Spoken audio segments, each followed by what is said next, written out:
I love a good love story. Here, meet Skunk. And I go to give her a hug goodnight, and she wraps her arms around my neck and pulls and wraps her legs around my waist, wraps and pulls my ponytail. She's like, "Yee-haw!" I have a different recollection of that night. Do I have to rate this show or like... Hello, beautiful souls, and welcome to the Medium's Table. I'm your host, Michelle Gardner.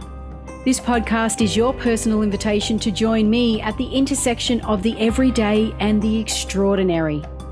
Together, we'll explore the magic of mediumship, share spiritual stories, and connect with fellow mediums on this incredible journey. So grab a seat, pour yourself a cuppa, and come join us at the Medium's Table, where spirits gather and stories unfold. I'd like to welcome back to the show, Brooke and Alicia. Welcome, guys. Welcome. Hello. Thank you. Yeah, thank you, Michelle. Now, I normally have you two on here separate, so the world probably hasn't cottoned on to the fact that you are together. So this will be interesting, and I'm curious, and I don't know why every time I say, I can't wait to interview you guys, and I have a little snicker to myself, and I don't know why, but I know it's going to be interesting. Sorry, that was my evil laugh. Sorry. So we'll see what happens. I know it's going to be fun. It's always fun when I'm interviewing you guys. So why don't we start with what you guys do? So if anyone's watching this for the first time and they don't know who you are, they can get an idea of exactly what it is that you do. And let's start with, well, Brooke's on the top there. So let's start with Brooke. Okay. I am a modern day shaman. I do psychic healings. I do energy work. I do paranormal investigations and removals, play around with the weather a little bit. That's pretty much it. Nice. And when you say removals, I'm assuming that's not, you don't do furniture removals. That would be spiritual. Yes, yes. Right. And Brooke, I've interviewed you quite a few times, so I will put your previous episodes into the description below. Alicia. Hi, Michelle. Oh, what is it that I do? I do a little bit of everything anyhow.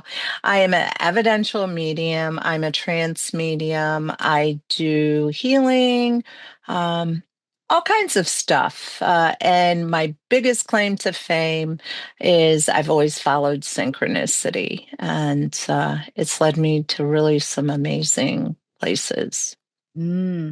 Places and people. Just going to say that. But yes, you do a little bit of everything, and you have some amazing stories that you have shared with us across the time of this podcast, the entirety of this podcast. You've dotted yourself through there, and I mean some amazing stories where I just think this is a living human that is like a cat with 9 lives. Anyway, so... And I mean incredible. And if you haven't seen both of their episodes, go back and watch them. Again, I will put all the episodes. And I know, Alicia, your list is long. There's episode this. It's like, I'm having trouble keeping up these days. So, isn't it crazy, Michelle? It's been, I saw a year that you've been doing this and that I was on. And wow. Yeah, I know. And that's another year under our belt that we know each other and never met in person. It's going to happen. I swear it's happening one day. I'm putting it out there to the universe. Come on now, bring us together in person. And and here we are still kicking on strong. I love it. Absolutely love it. And there's still so much to talk about. Right? Anyway, and without further ado, let's get to that topic today. Who wants to start first with what we're actually going to talk about? Silence. Well, I guess we'll talk about how we became a couple. Yay! I love a good love story. Oh my gosh, take it away. No pressure. No pressure. So go ahead, Brooke. No, you go ahead. You go ahead. You have a much lengthier version of this than I do. Yes, as always, this is our world. Yeah, I'll start from the very beginning. And I was traveling. I would travel I would winter in Phoenix and summer in Vermont. And I called it the eternal summer because I never saw winter. And I was quite happy with that. But I was also growing tired of traveling back and forth. And I had come back in the summer of 2015, and I was just having a grand old time the past like 3, 4 years. As my friend called it was a revolving door of dating. I was coming in from one date in the front door and leaving out the back door. And she goes, sometime you're going to get caught. And I said, no, I'm having a good time. And I was just really enjoying life. And one of those people it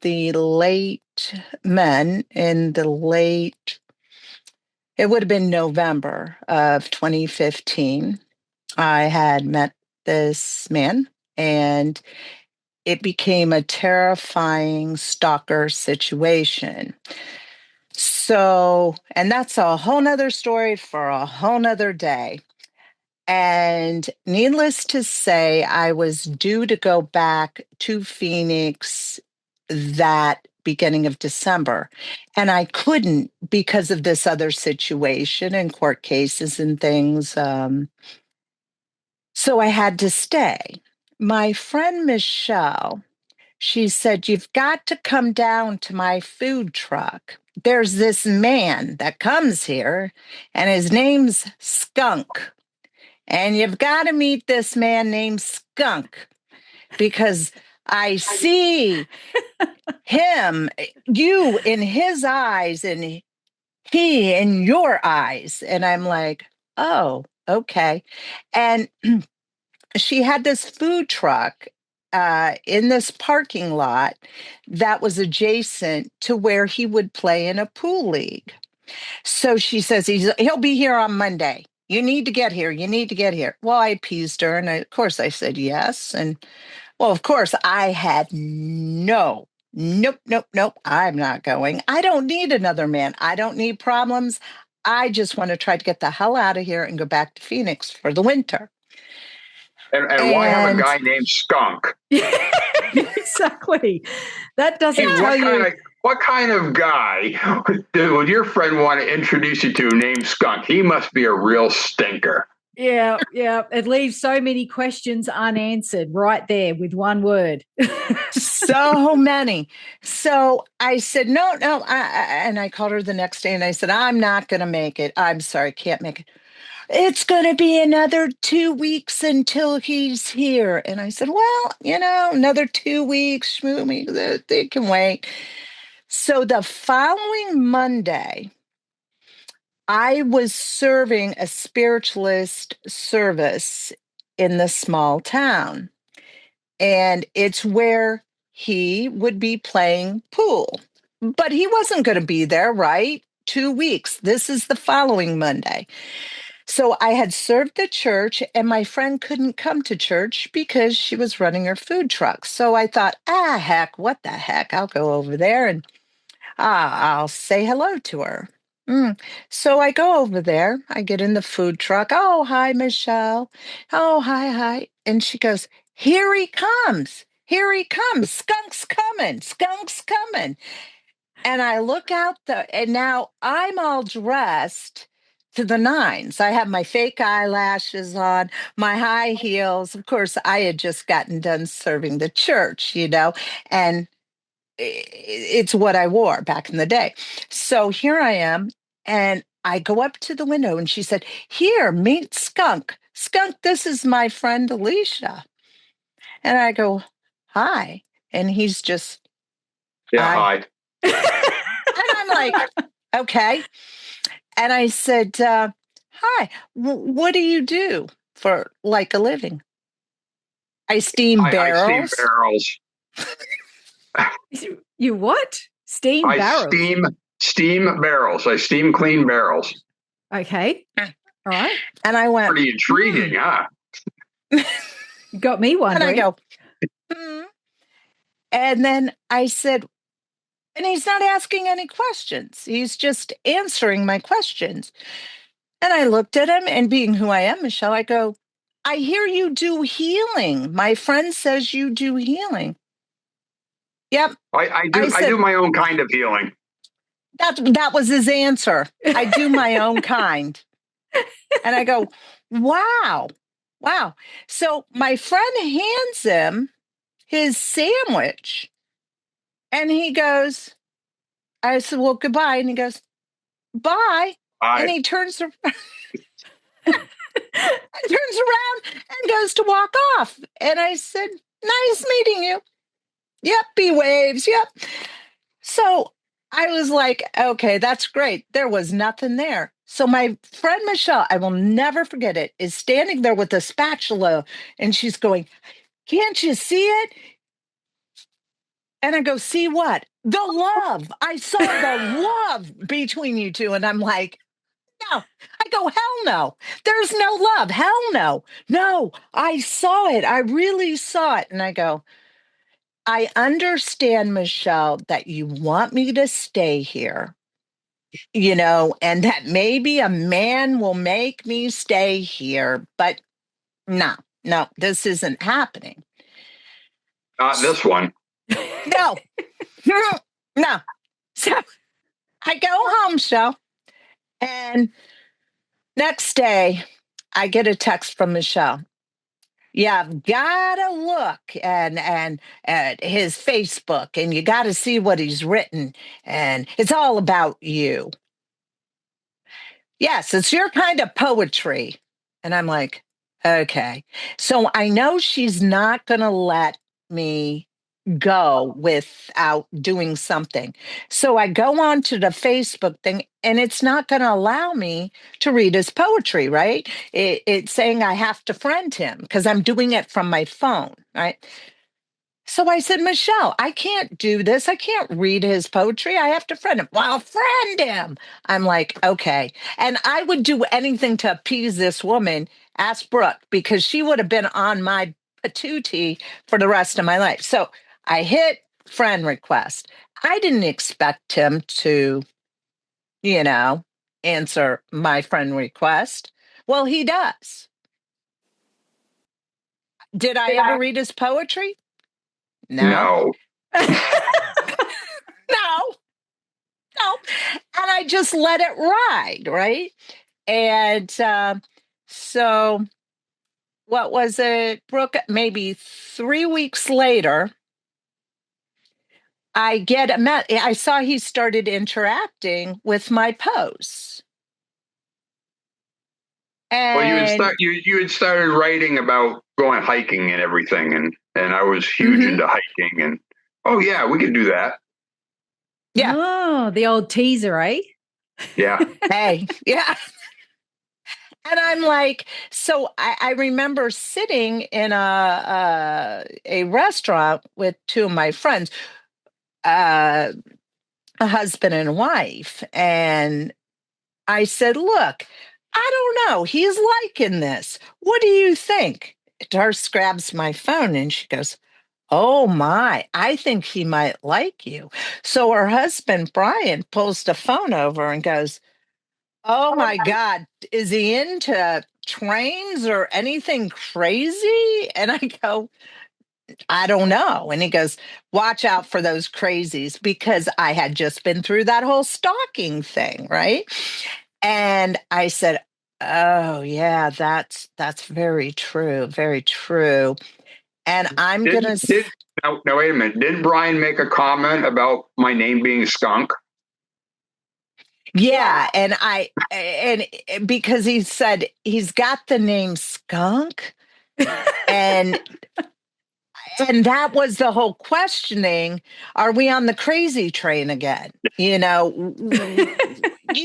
seem to, Alicia, attract the highest nutters on the tree here. And here we are again. And I'm like, oh God, right, Brian, that could be. And Darcy's going, I don't think so. He may be very nice, And so it wasn't even, I'm going to say, from that comment on that post, because I said I wanted to go hiking and do the Grand Canyon. There's Mount Zion. Mount Zion National Park in Utah. And he said, I won't go with, and I was looking for people to go with me. And he goes, I will not do the Grand Canyon. However, Zion, I would do. And I'm like, huh. And that was the whole thing with Brian and Darcy that night. And it was maybe a day, 2 days later, he messages me, how would you like to meet me at that pool hall again? Oh, it's a trap. It's a trap. Yeah, it was a trap, and I got caught in it. In your own trap. The skunk trap. Yep, trap. I got it. He got it. And it was so funny, Michelle, because I said to my friend, well, I'm willing to go meet him. He seems like a halfway decent guy. And I said, I've got my stilettos on. I got my skirt on. And she goes, oh, God, no. Take it off. What? And she goes, just wear regular shoes. And I go, why? And she goes, because they're going to think when you walk in, they're going to ask you where the pole is because you look like a stripper to them. And I'm like, because it's a pool hall. Of course. Of course. And you don't want to be mistaken for the entertainment. No, not at all. Not at all. No, but she had everybody's eye that night. Yeah, when she walked in, the whole pool hall just turned their heads and wow. Wow. I can imagine that too. That wouldn't surprise me. Probably still happens, but she just doesn't tell me. Oh. But the most important thing was she was there for you. She was. Yep. And Brooke can now pick up this part of the story because he seems to have a different recollection of that night's events. Do tell. Well, only the ending of that night's events. Do I have to rate this show or like? No. So I shot my matches and, we talked and everything. And, she said that she had played pool a little bit and actually wasn't saying how great of a pool player she was, like the cornhole champion that she is. The what? Cornhole champion. What's that? Cornhole's a different game. You have it's like horseshoes with bean bags. Oh, okay, right, yep, okay. So she has claimed to be the cornhole champion. Oh, we haven't seen that yet. Okay, that's for another episode. That's another episode. So I play my games. We're talking. We go out. We're closing down the place. Everybody's leaving, and so she walks me and my friend to my car because I'm giving him a ride home. And I go to give her a hug good night, and she wraps her arms around my neck and pulls and wraps her legs around my waist, grabs and pulls my ponytail. She's like, "Yee-haw!" Now, my buddy in the car, he's just sitting there going, will you two just get a room?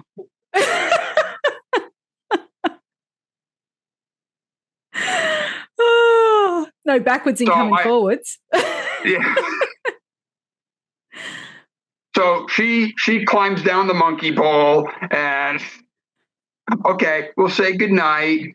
And she goes off to Michelle's food truck, and I get in the car with my buddy Mike. And so she goes into Michelle's food truck, and she says to Michelle, "Oh, I had a really good time. We're going to be such great friends." That's how she greets all the friends or says goodbye. I'm not sure. I guess so. I don't know. Oh. So she gets done talking to Michelle, and she gets out of the food truck and comes walking around. And my buddy Mike and I are sitting there in the car out in front of the food truck, and I'm like, "You forgot to give me your phone number." Almost like she didn't want me to have her phone number. Elusive.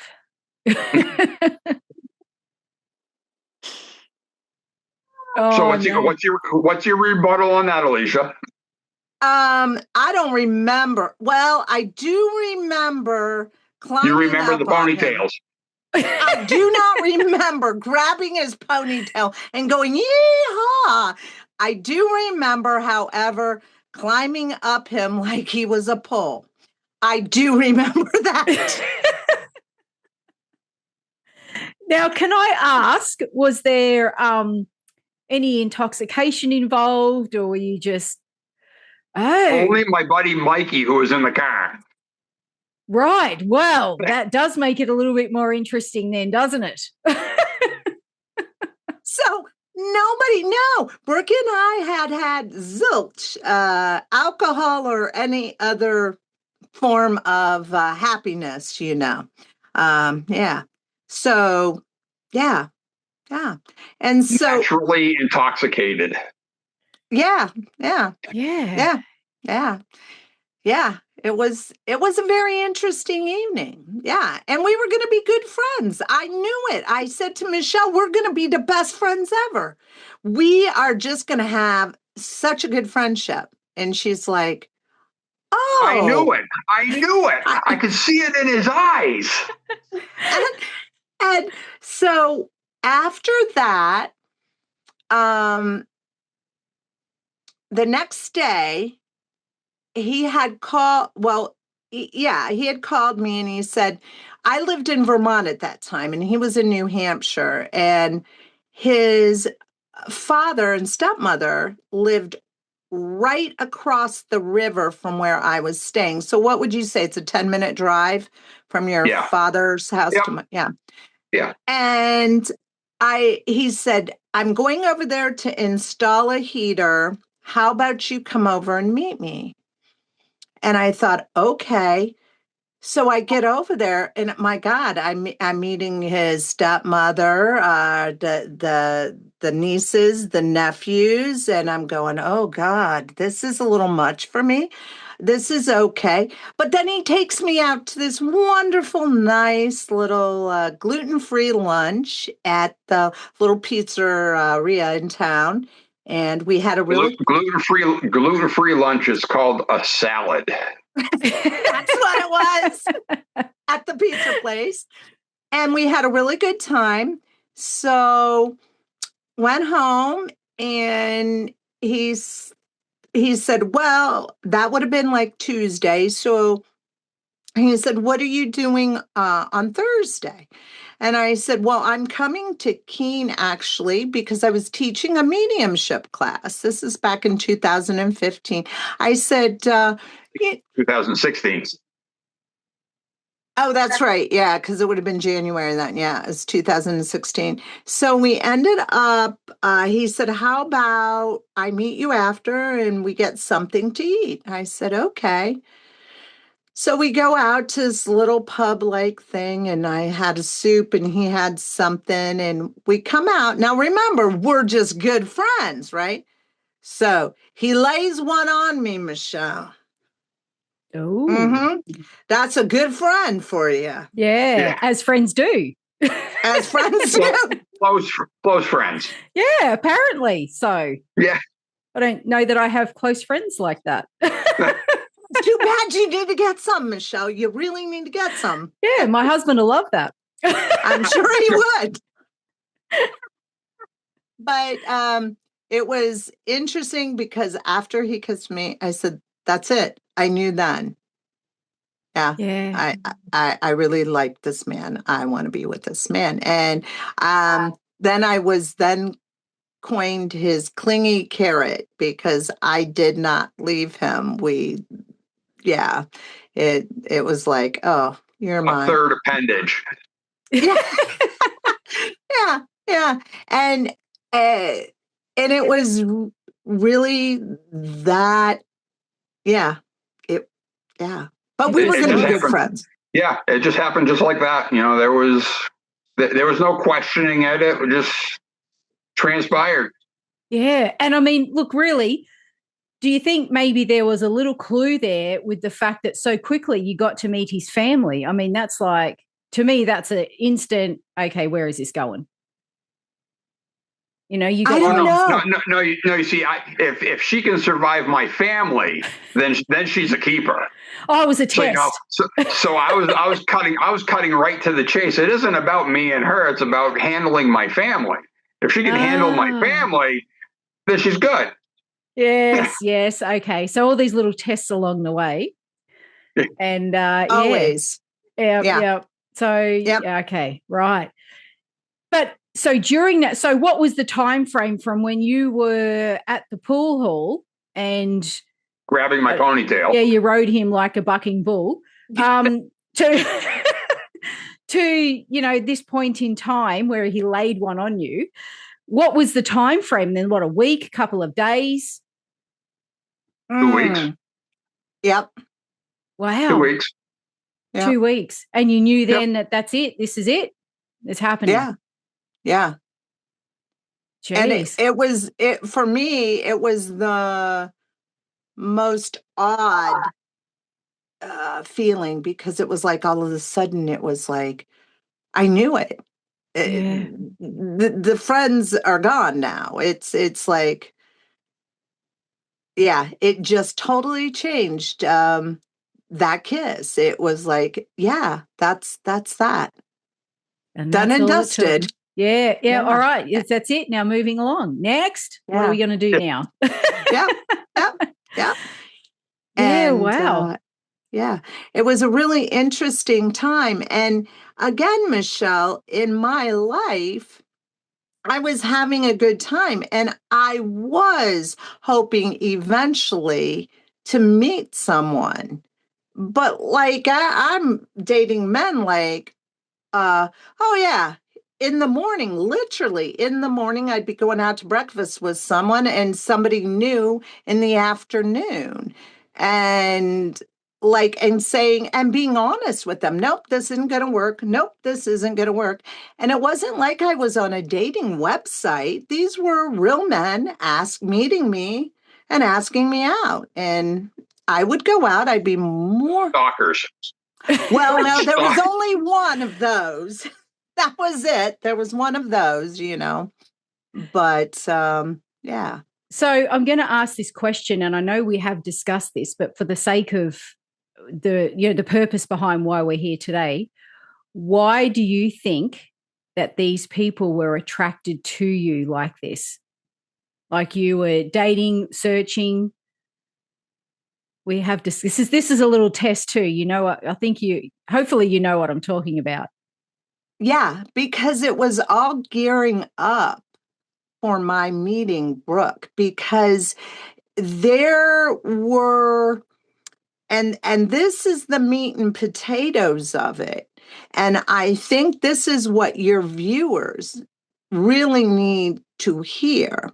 When you are meant to meet someone for your highest and best good,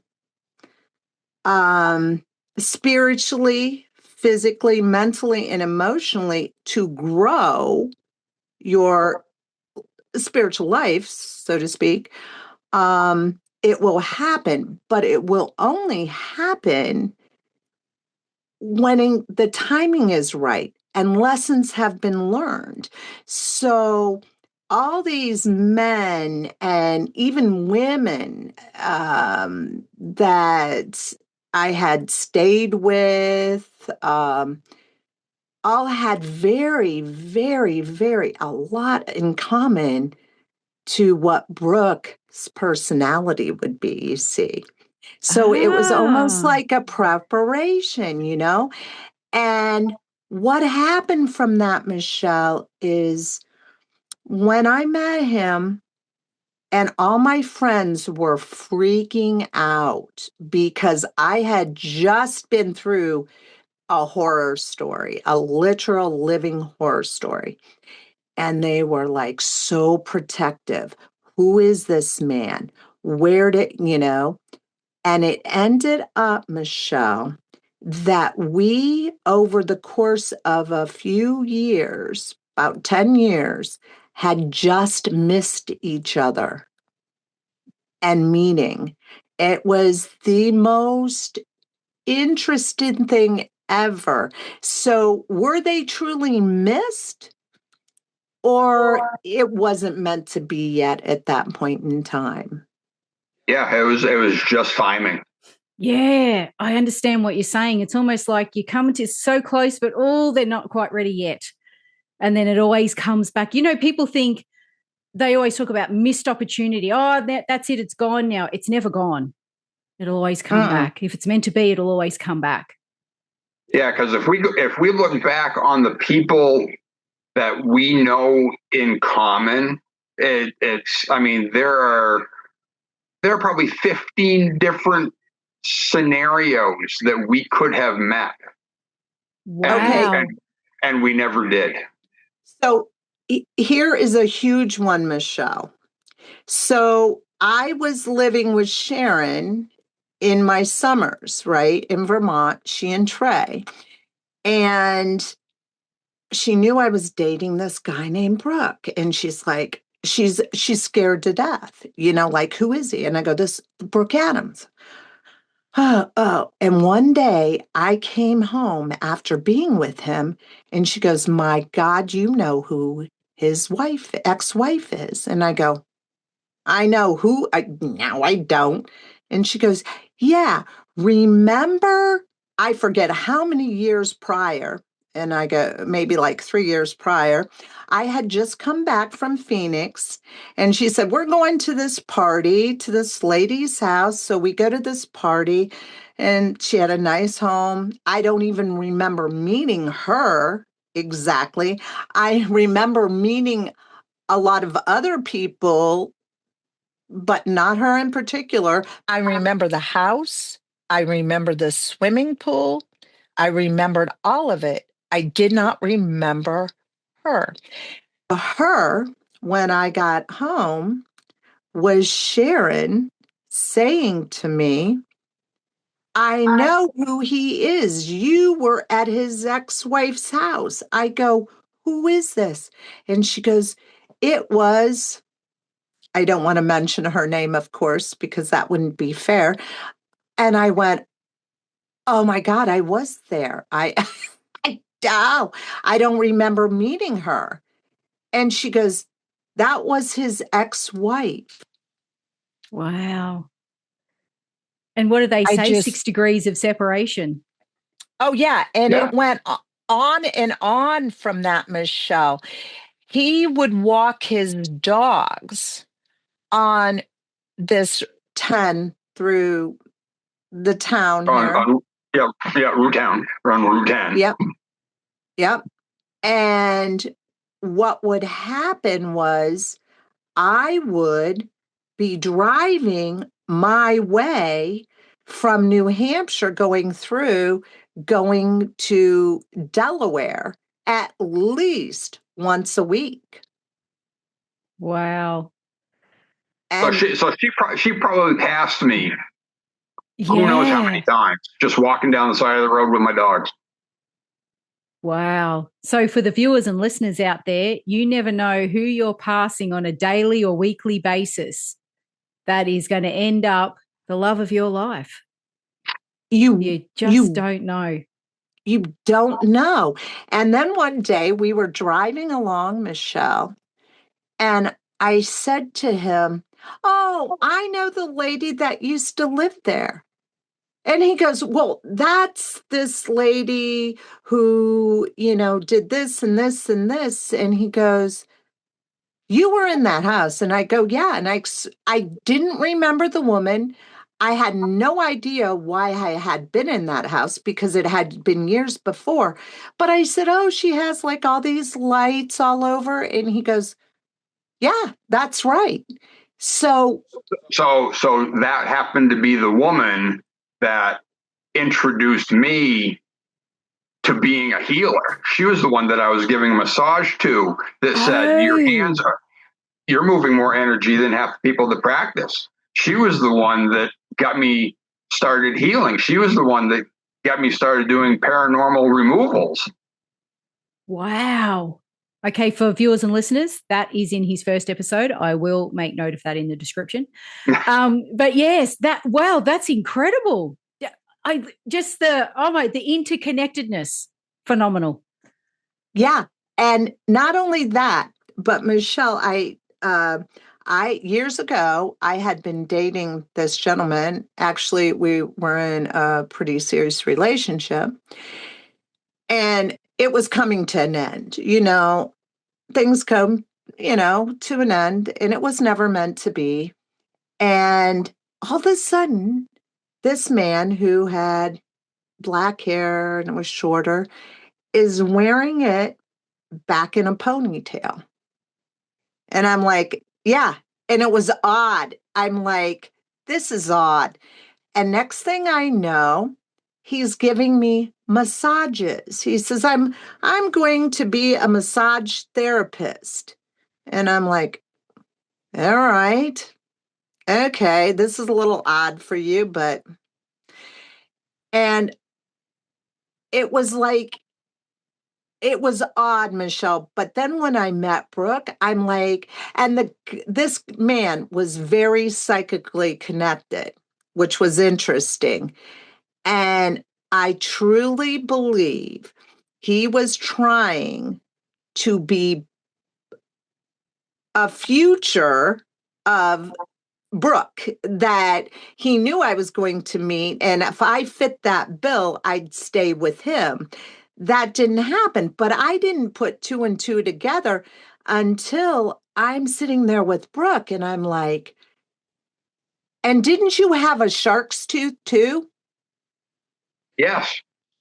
Yeah, because that gentleman said, if you would really love me if I had a shark's tooth hanging around my neck. That's the type of man you're looking for. And I'm like, what is this all about? And I ended up, of course, we did part ways, but then I'm meeting Brooke and I'm like, oh my God, he has a shark's tooth. He has this. This man was trying to emulate him in hopes I would stay. Isn't that odd? But yeah. So this man and so this man and I have never met. Wow. So you think that this man was so psychically connected and linked that he could somehow foretell, see into her future. Yeah, that I was coming. Yeah. And tried to change the course of action. Correct. To manipulate it to him. And here's the other thing that was uncanny. This other man always went to this one junkyard and said, oh, and he knew this man, and he said, oh, I just want to own a junkyard. I wish I had all these car parts just in my front yard. Go ahead, Brooke, fill in the story with what you were doing about that time. You were buying and selling Jeep parts. Oh, that was when I was in Marlow. That's right, because you were driving down up Route 10.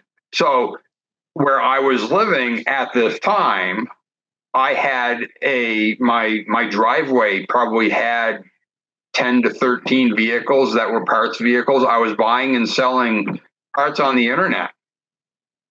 Wow. And I was hitting all of the area junkyards, and I had been to the junkyard that he had frequented, and we had never passed. We never crossed paths. Yeah. Oh, that's And freaky. And here's the other one. So my good friend Mary, she was just the sweetest soul ever. You would love her. She did the Spartan race, the big Spartan race, and she is actually classified as an ultra. She was that good. I think she finished 59th for the women's division. Wow. First time ever. Anyhow, she's fantastic. Anyhow, she, at that point in my life, she was worried about who I was seeing, right? And all of a sudden, she must have put 2 and 2 together. And she officiated his sister's wedding. And Brooks was at that wedding and knew who Mary was. Oh, you're kidding. And Mary lived up the road from my father's, and she would go running by my father's house. So everybody from my father's family knew of Mary. And Alicia was a very good friend of Mary. Wow. Oh, it's so interwoven, isn't it? That's amazing. So it just goes to show you, regardless of what happens, when people think that, Mr. Right's never going to come along, it's all in the timing. It is all in the timing. No opportunities were missed. It was all exactly as it was meant to be. And the oddest thing about this is neither I nor she were looking for anybody. Yeah. Because she had just gone through the stalker situation. I had just come out of a short relationship that didn't work out, and no, we were happy just being us. Yeah. And just from our first introduction of, yep, hi, nice meeting you. See you around. Keep it brief. Yeah, keep it brief. That's it. Play hard to get. Well, that was the thing, is we weren't playing anything. I mean, we weren't even there wasn't even an attraction. There's that saying, to have somebody at hello. Well, did we have each other at hello? Hell no. Hell no. Hell no. And Michelle, there goes to say, and this is important. This is what I tell people. Of course, I would say, is there love at first sight? I think there's attraction at first sight. And can it grow? Yes. Okay. However, when Brooke is an introvert. I'm some crazy, I don't know, talking out of my mind. Nobody half understands 3/4 of the time. So you have the person who is an extrovert saying, so what do you do? Well, what's the introvert going to say? This is what I do. As little as possible. Right. Yeah. So it is not fair to say that there wasn't an attraction or whatever, because an extrovert's going to say, oh, hell no, there's nothing there. An introvert's going, oh, God, she scares me out of my mind. Who in the hell is this wild woman with these fake eyelashes? And years later, like I still a clown.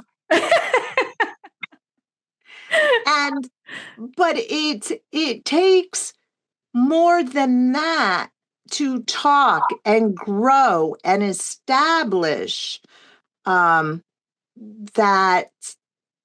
relationship, because I do believe that a relationship is more than that first instant meeting. And that, to me, is what I tell people all the time. It's give it a minute. Just because you're the extrovert or the introvert and you can't talk or you talk too much, give it that time, because had I not have met Brooke, I would have never been introduced to shamanism. I understood certain things about shamanism, but it was different. He was dealing with pure energy. I'm dealing with the personality of the energy. So there were a lot of talks that in the very beginning about this and things like that. But we've both grown in different ways because we were learning different things from one another. Yeah. And can I just ask, Brooke, at the time when you met Alicia, firstly at the food truck with the short high and by, hard to get scenario, did you know then that she was a medium or she was remotely spiritual or anything like that about her? No. Really? Nope. So when did that? No, because our friend so that was another thing, was our mutual friend who owned the food truck. I mean, she was a good friend of Alicia's, and she had become a friend of mine from running the food truck and me playing pool and eating there.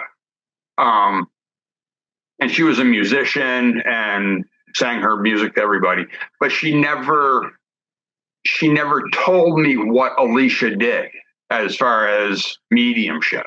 So when I found out that she was a medium and was doing classes, instructing classes, it was like the part that was missing that I hadn't experienced yet, because I hadn't been around mediums. You know, I had been around energy work, I had been around paranormal work, but I had never been around mediumship.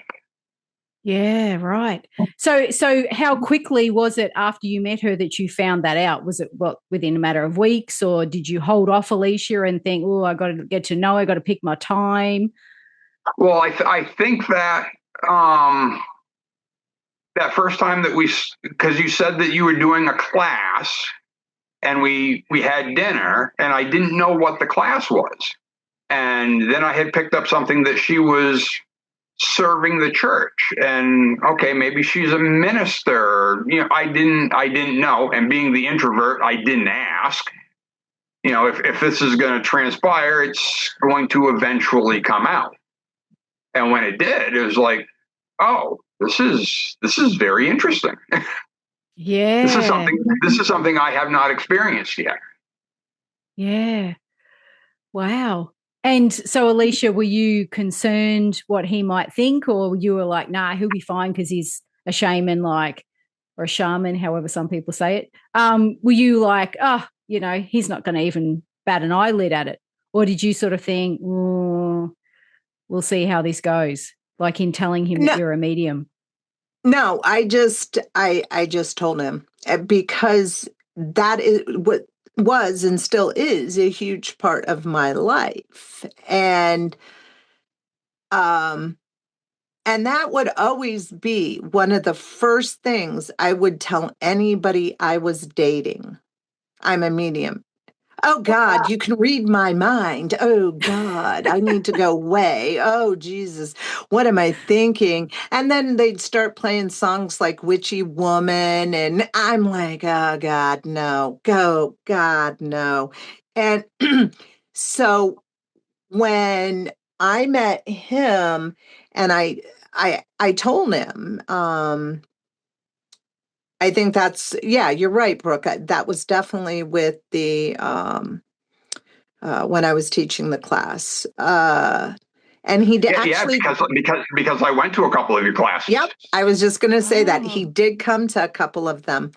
And it was interesting. It was shortly after that, and I think I had a couple months after that, maybe not that long, when your grandmother came through, Brooke. That was shortly after we had been together when Grandma came through, wasn't it? Probably. Yeah, because I mean, because you had moved in, within 3 or 4 months, and then my grandmother started coming through, and you and her were just conversing every day. And I'm like, we can't do this anymore. And I actually had to tell her, we need to stop. We need to stop, because it was becoming she really liked my company. Yeah. Yeah. That's amazing. I love that. And I love how, sorry, go on, Brooke. So in me finding out that she was a medium was something that I needed to help me grow. And I think the biggest thing that I know that she had mentioned to me after a few months, maybe not even a few months, was I was so grounding. She was such a whirlwind in every direction and had no grounding whatsoever. And I have routine and everything is in place. And she's just constantly losing her keys and losing her shoes and I said, there's a hook on the wall. Just hang your keys here. But I provided such a grounding and welcoming environment for her that for the first time in her life, she said, she actually could sit. Yeah. Because it's I think that, in fact, I had friends that were musicians, not just Michelle, but others. And they would always play the one song by Fleetwood Mac. I think it's Rhiannon, where, Taken by the Wind. And and they would play that every time I would come into town and every time I would leave to go back to Phoenix. She's being taken by the wind, and that was very true. You never knew where I was going to be or where the wind was going to take me, so to speak. And Brooke came into my life, and everybody's like, "You're just going to stop now?" And I go, I went to Phoenix and I brought all my stuff back, and I'm like, yeah. And I just stayed, and I was grounded for a very long time, until really just the past couple years, because I needed the grounding, right, Brooke? I really did. Yeah, I do believe you did. Yeah, it's nice to know that someone was able to tame the wildling, and but I guess in a sense, it probably would get old after a while, like many years of backwards and forwards, to finally have a place to call home or have somewhere that's stability, some sort of security, like you say, some sort of grounding, a base where you can know that it's a safety net and there's love in the home and just again, like I say, some sort of stability that where you belong. Because sometimes a lot of people never fully feel that they belong in one place or another.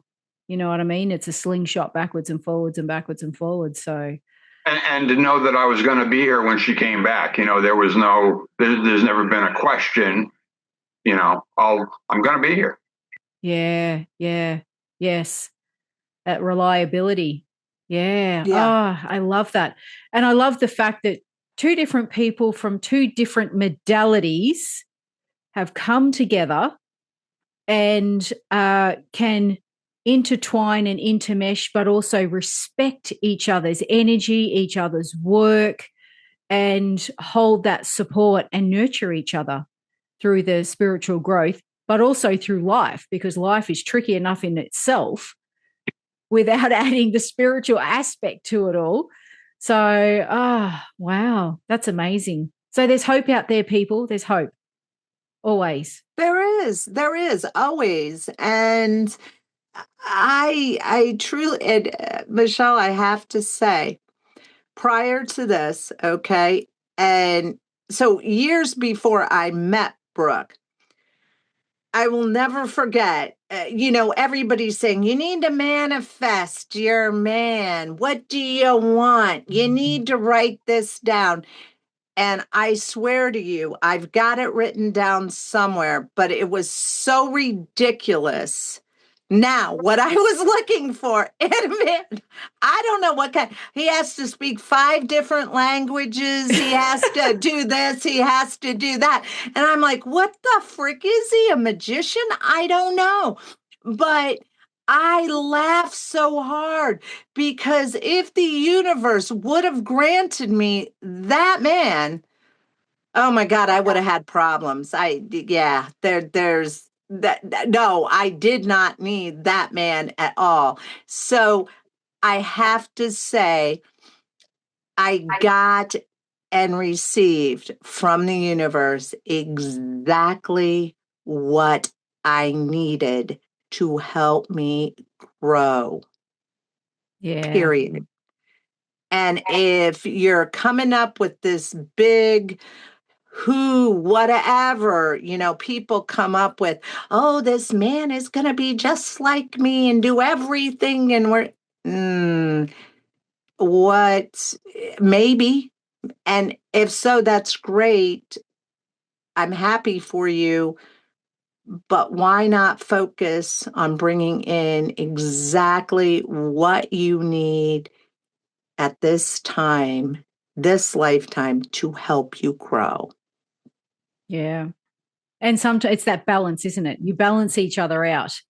And Yes. that's what seems to work. Like they say, opposites attract, but it's that fine balance of, like you say, Brooke, you're very grounded. Alicia, you're very whirlwind.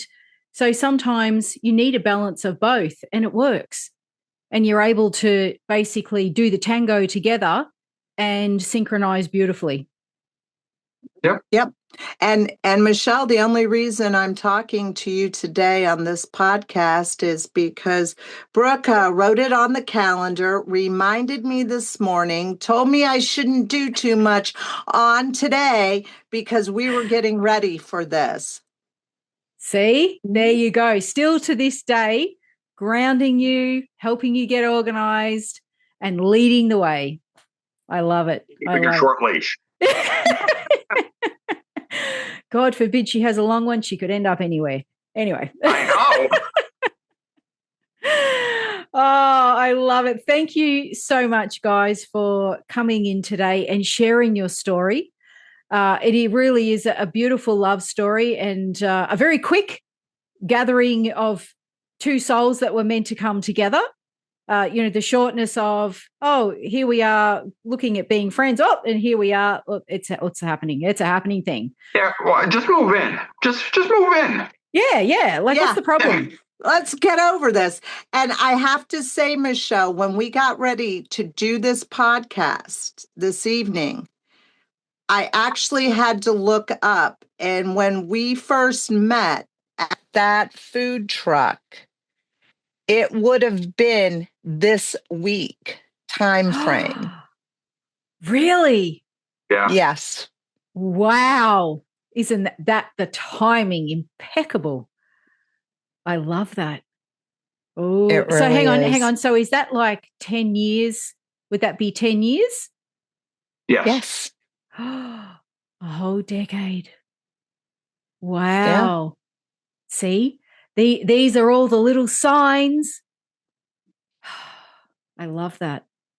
And again, you guys came to me with this and it was like, okay, let's see where we can fit this in. Boom, here. Let's do it now. Oh, yeah. Wow. That's because incredible. I think your listeners need hope sometimes, when you're out there and you feel like you're going to be alone forever. No. Yeah. No. That's it. If it's meant to be, it's going to happen, and in ways you least expect. You least Right? expect. Yeah. At a food truck. A food truck. Yeah. That's it. And again, like you said, you're both coming out of relationships, challenging situations that were happening for both of you, and that's weren't looking, and just weren't looking. Yeah. And next thing you know, stumble in a trip. Oh, look, here we are living together. Well, I think she stumbled and tripped, and I just caught her. There you go. See, she's the one that falls down. So yeah, the time. The knight in shining armor. Love it. I love it. Oh, that's just so beautiful, guys. Never judge a skunk by its cover. Exactly. That's it. Exactly. And it's I can understand the whole skunk, what? That would be the first sign of, you know what? I don't think so. What sort of anyway. You. Where are we going with this? Like what? Anyway. Don't you have a real name?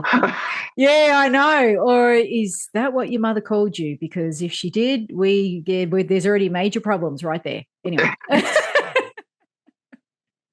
But that's what kept it real, and that's what kept it interesting, and the persistence and it's just everything. It's just a beautiful alignment, really, isn't it?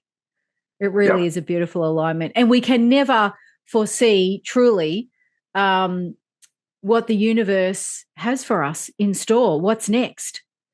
If it's meant to be, it's going to happen. So for the viewers and listeners, don't ever feel like you've missed the boat.